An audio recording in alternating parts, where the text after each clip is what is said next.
Alright, so let's leave that alone. Okay. It's very old. It's great. It's great.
Yeah, we're going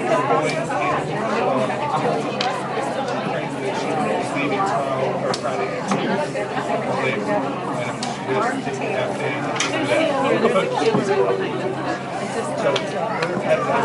We're staying overnight.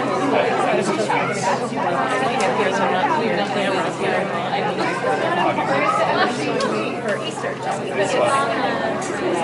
Yeah, it's just off the Carrier Circle. It's just off Carrier Circle. You know where Double Tree? In fact, I got it for free because we are.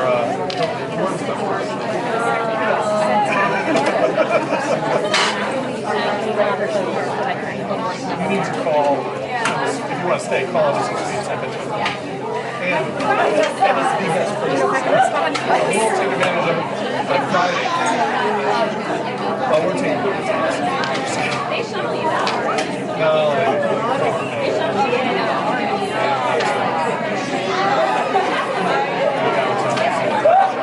but $24 for a taxi.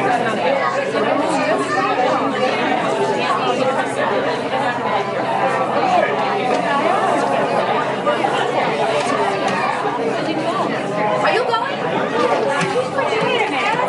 They can't get a hotel room. Friday night. I know. It's on my bucket list. It's on my bucket list. Really? Kelly and I go way. I didn't know you were going. Let's talk. I don't know.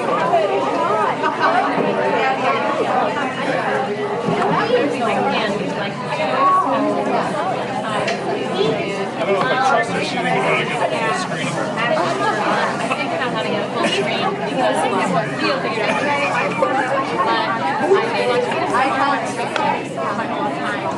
I have down there because my father's taking care of Were you right clicking or were you control C?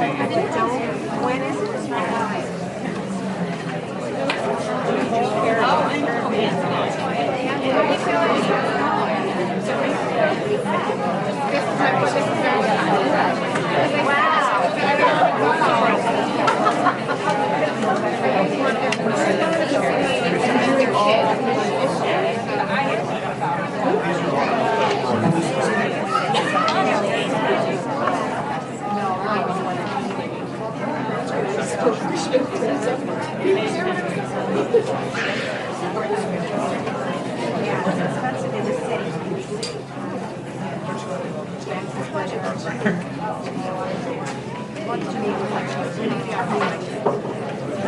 Oh my goodness. Oh, it's all musky.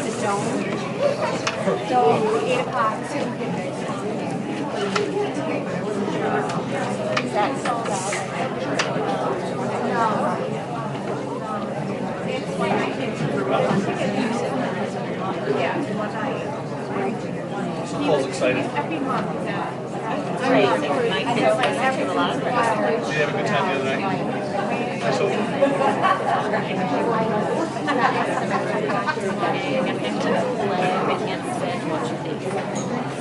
he looked all excited when I asked him. I was like, yeah. He said, we gotta check it out.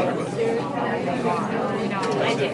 And I did the elementary sessions because I did a mixed grade class. So one of us went with it. I saw it.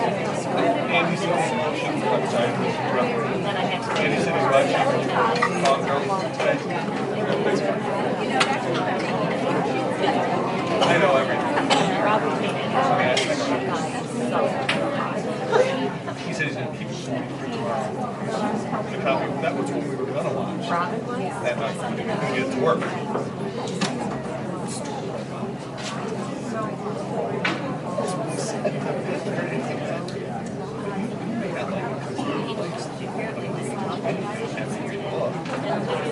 And we watched them.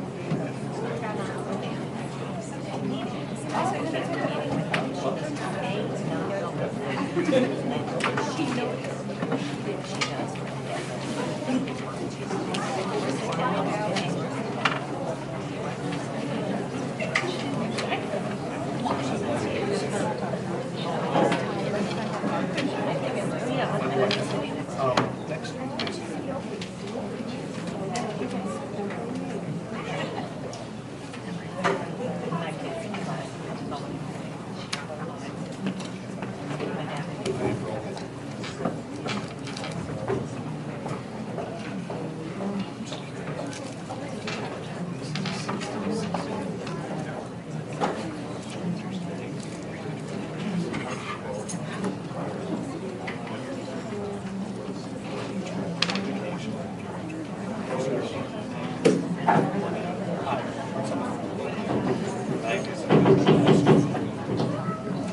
Thank you, everybody, for coming tonight.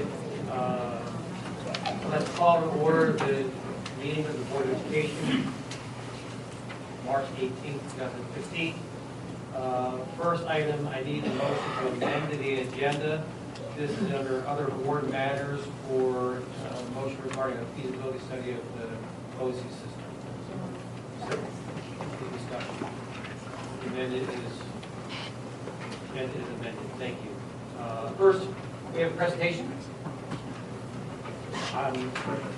Dan, you're up first.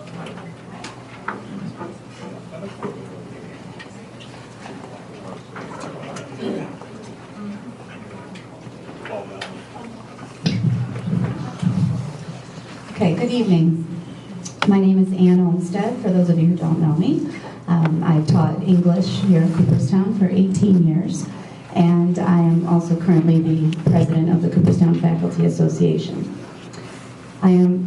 Tonight you will hear from several teachers regarding the recent proposals and attacks made by Governor Cuomo. Public education as we know it is in crisis. If the governor's proposals become a reality, public education as you and I know it will forever be changed. This is a critical time in public education. While the governor's proposals are maddening and insulting, never before have parents, Board of Education members, community organizations, teachers, administrators, and students come together across the whole state of New York like this before. Our voice is being heard, and we need to keep working together as a group so that our schools can remain the great places we know they are. I want to thank the Board of Education and Mr. Hebert for agreeing to have us present some information on the governor's plan. In addition, I also would like to thank the board and CJ for the work they have done over the past month to send a strong message to our representatives and to the governor. I also want to thank the teachers in this great district. Their commitment and passion for what they do is admirable.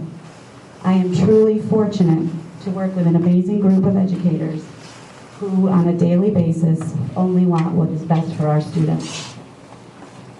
My part of the presentation is just to give a brief overview of some of the governor's proposals.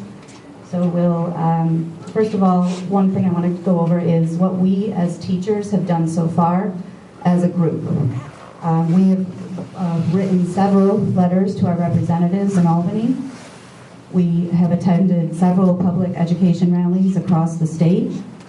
We participated in a phone-a-thon a few weeks ago where every 10 minutes a Cooperstown teacher called our representative and let them know our feelings on the proposals. We've sent a person to Albany to lobby on behalf of public education. We've passed 2 resolutions recently, and we've presented tonight to the Board of Education. So what does Cuomo say? One thing Cuomo is saying is that money will not solve the problem, and that is just not reality. Half of the state school districts today are receiving less state aid than in 2008, and yet the mandates that are being given to us from the state are most of the time unfunded. So we're being asked to do much, much more with much, much less. Cuomo has said education should be the great equalizer. That is absolutely not the case in the state of New York. It is not an equalizer in his budget. New York is one of the worst states in the nation when it comes to unequal funding between rich and poor districts. Cuomo says our schools are falling behind. Not true.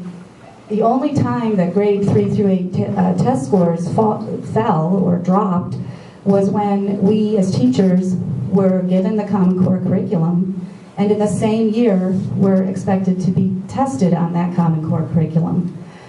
None of us would argue against the standards. We all want standards for our students. But the problem is that we have been tested on these standards before we as teachers have been able to implement and try things out and analyze what we've done and then test.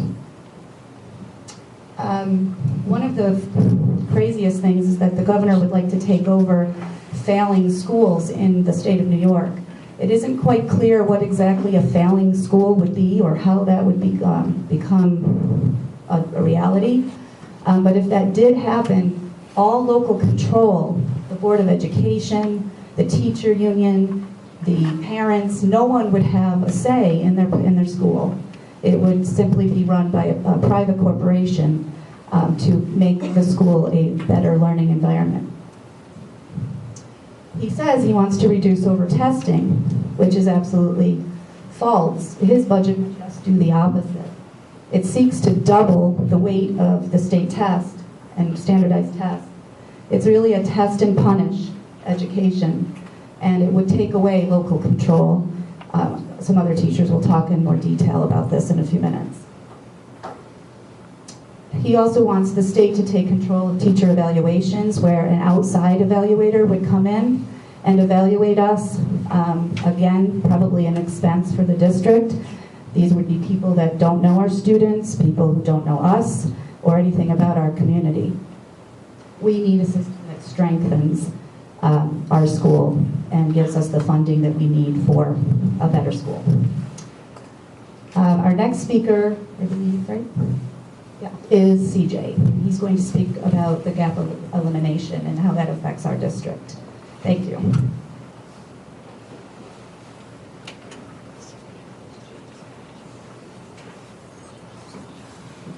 Good evening.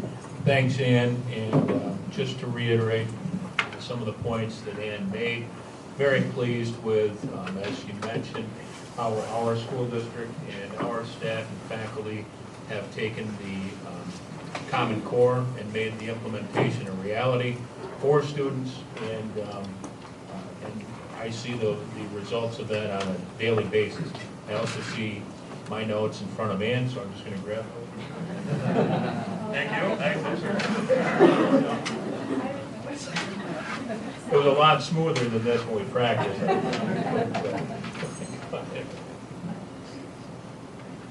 Looking at the history of the gap elimination adjustment. The gap elimination adjustment is a statewide reduction in aid that was put into place during the 2009-10 school year by then Governor Pataki, and it was in response to a $10 billion deficit that New York State faced. And you can see, just go ahead and scroll those down, we won't make it too suspenseful, but the amounts over the past 5 years that Cooperstown has been short, from $700,000 to over $1 million in the 2011-12 school year, and a total of $3.8 million over that 5-year term. And again, right now, as Ann alluded to, we're in a situation where we don't have state aid runs, which is typical for school districts, coming out in the governor's budget proposal that is typically presented in January. And thus, as you can see, in the 2014-15 school year, we were facing over a $500,000 gap elimination adjustment, and that remains for what we know currently going into the 15-16 school year. We certainly hope that there is an elimination of that, or at least some modification to that, but right now that's the information. Why does it matter? The gap elimination has caused the loss of programming over a number of years, both in Cooperstown and in other districts. As you recall, we have had, back in the beginning of the gap elimination adjustment, reductions to our Latin program, our business, our technology, and art programs as well. And while some believe that there's a fragile economic recovery underway, the state school districts, as has been pointed out previously, are still feeling the cumulative effects of the GEA. Got a short hit play.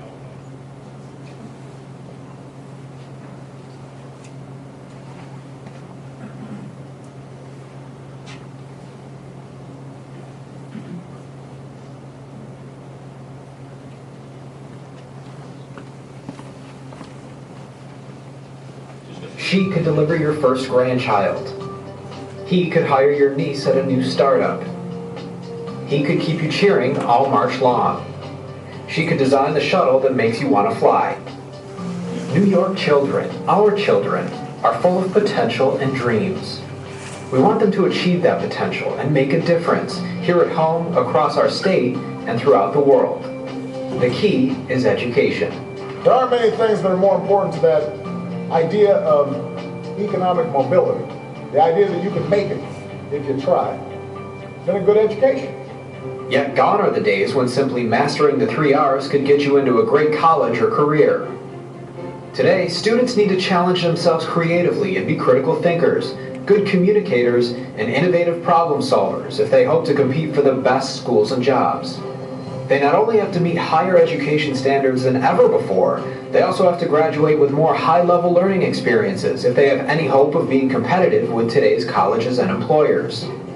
That's why cuts to education funding over the last 5 years through the gap elimination adjustment are so hard for our children to bear.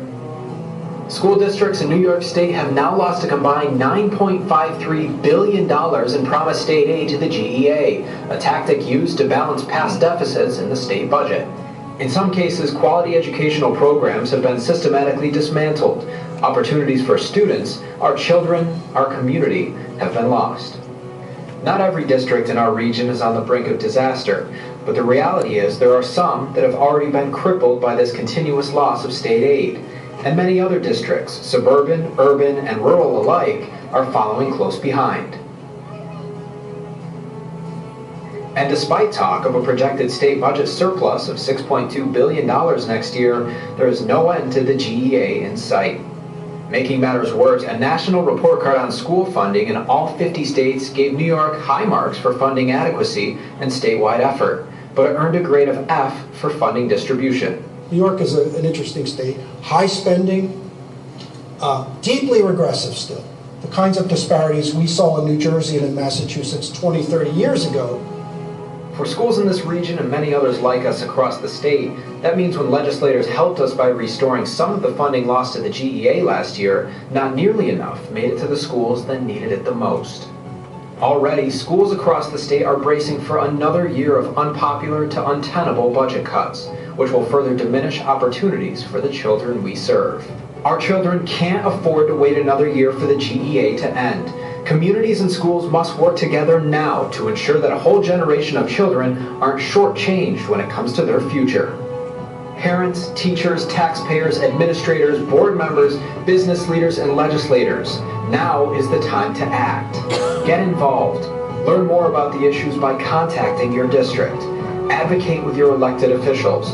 Together, we can stand up for our students. Stand up for their potential. Stand up for their dreams.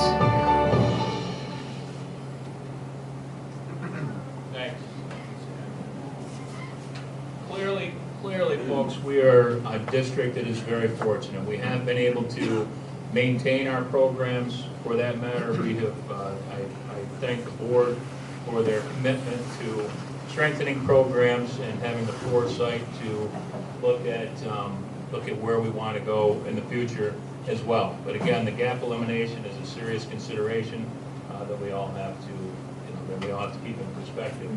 Again, just some GEA comparisons quickly.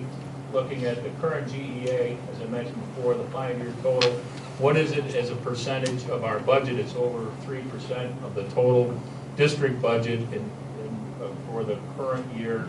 Also, more than 5% of the district's tax levy. Excuse me. And talking about the statewide numbers as well. To put it in some kind of perspective, the GEA for the current year and proposed for the next year is more than what is expended in the entire district over the course of the year on our athletic program, including coaching salaries, equipment, and transportation costs. So it is a fairly significant number and one that we feel needs to be eliminated at this point. Going, and I mentioned this on the first presentation that we had of our budget. Of course, we don't have firm budget numbers to go from because of the lack of state aid runs at this point. But what is the goal of our district? And we are looking to provide the best and the most quality for our students in a rural setting that we can. We want to keep our programs vibrant. We're very fortunate to have a talented faculty and staff, and we would like to keep it that way. And next. You're right, I do have one more. Our collaborative, thank you, our collaborative efforts that we have undertaken over the past years, because what we're seeking to do is to look at ways where we can combine where it makes sense, where we can collaborate with other districts where it makes sense. We have done so with Milford in the Food Services Department. We have done so with Oneonta when it comes to the services of our physical therapists, our business operations, with the Skeneva School Districts that we took over on July 1st. We are looking at the possibility of a tuitioning agreement with that district.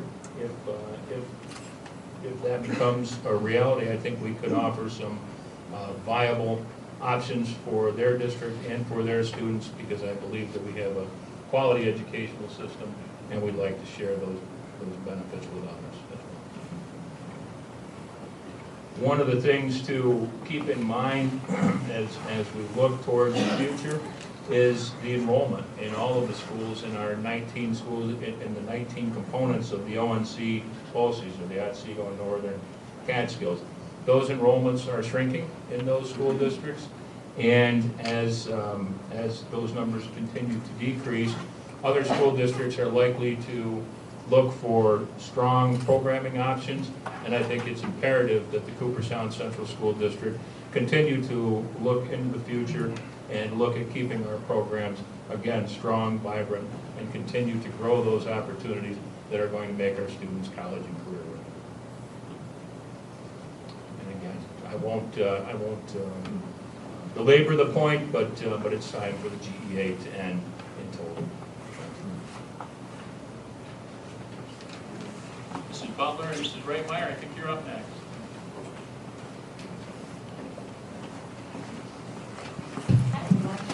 It's great to see you. I'm Kristin Butler. I've taught here. This is my 9th year at Cooperstown. It's wonderful to see our community come together like this in such a supportive way. I'm going to just talk a little bit about where we've been and why it's so important to maintain local control. We've come a long way in the past 3.5 years with a new set of standards and a lot of trickle-down effect from the state education department. So locally, the Regents Reform Agenda implementation began in the summer of 2011. Mr. Hebert formed an inquiry team that was and is comprised of teachers and administrators, and we set off on a journey that has been exciting, enlightening, and challenging. The Common Core state standards, as well as other initiatives, were implemented in September of 2012. During the early days of implementation, the inquiry team faced the task of encouraging peers to buy into the new standards answering a myriad of valid questions and trying to ease the overwhelming feelings that we all shared.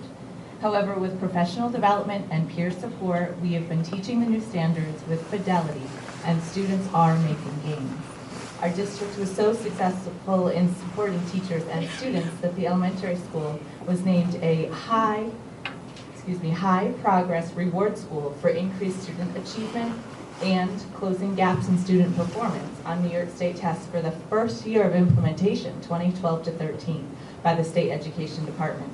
This is testament to the diligence and forward thinking of our leaders and teachers. The state set out to change curriculum, instruction, and assessments to make them more rigorous and to ensure college and career readiness for students by the end of high school. In addition to challenging standards that have narrowed and deepened the scope of topics at each level, teachers were asked to change instruction using the 6 shifts in English language arts and math. The shifts ensure instructional rigor if used in collaboration with the standards. The main goal of changing the standards and implementing instructional shifts was to mold close, deep, and conceptual thinkers who can voice their ideas through conversation and writing. One very positive aspect of the standards is that there is cohesion in the standards from year to year. Students gain knowledge and skills that are built upon in a logical progression throughout their school years. This allows for increased collaboration by teachers within and across grade levels.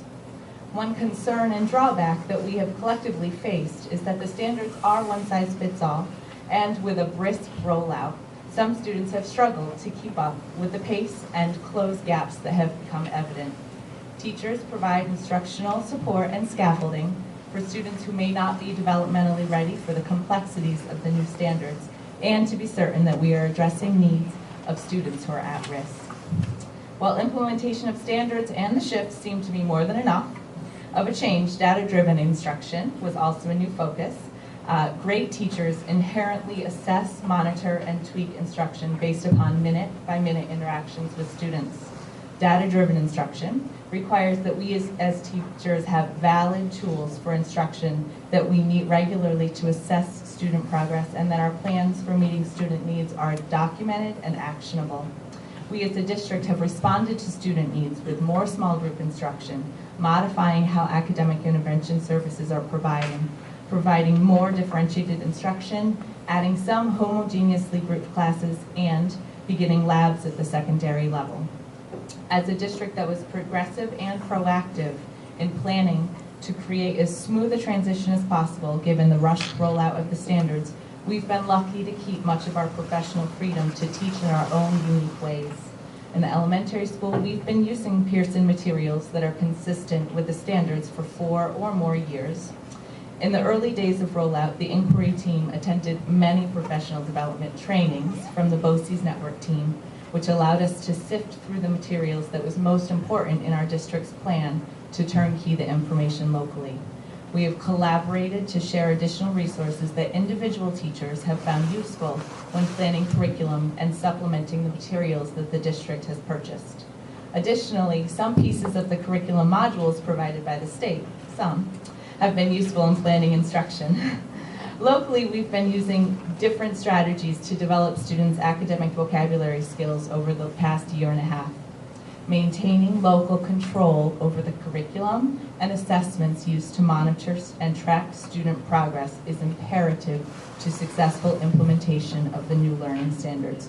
Local control allows teachers to maintain control over their professional responsibilities and allows our administrators to assess whether or not teachers are working toward the common goals of the district. We have found excellent results with the early implementation stages. If we continue to work collectively toward common goals, our students will make even more progress.